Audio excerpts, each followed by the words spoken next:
ওরা তো আলু ছাড়া কিছু খায় না, জানেন আপনারা। ওরা সবজি চিনেও না, খায়ও না। এখন আমি একে একে প্রত্যেকটা মশলা দিয়ে দিব। যেহেতু এটা কালো বোনা, এখানে এক্সট্রা কোনো পানি এড করা যাবে না। যা হবে এখানে দই আর সরিষার তেল আর মশলা, এর মধ্যে এটা সিদ্ধ হবে।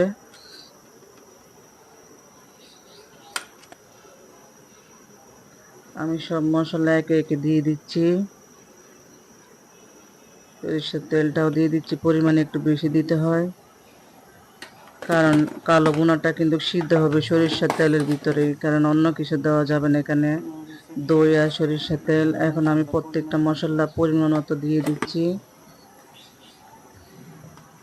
গোলমরিচ, আমার তারপর মশলা দেওয়া প্রায় শেষ কাঠবাদাম পর্যায়ে।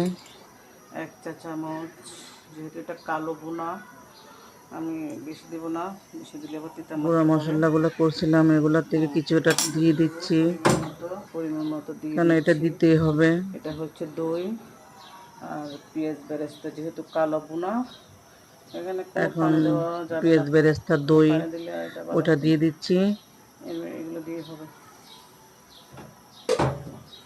এখন ওটা আমি মিক্স করে নিচ্ছি। কারণ বাচ্চারা ঘরে মাছ খায় না, সবজি খায় না। আমার গরুর গোশত আর মুরগির উপরে সবসময় থাকতে হয়।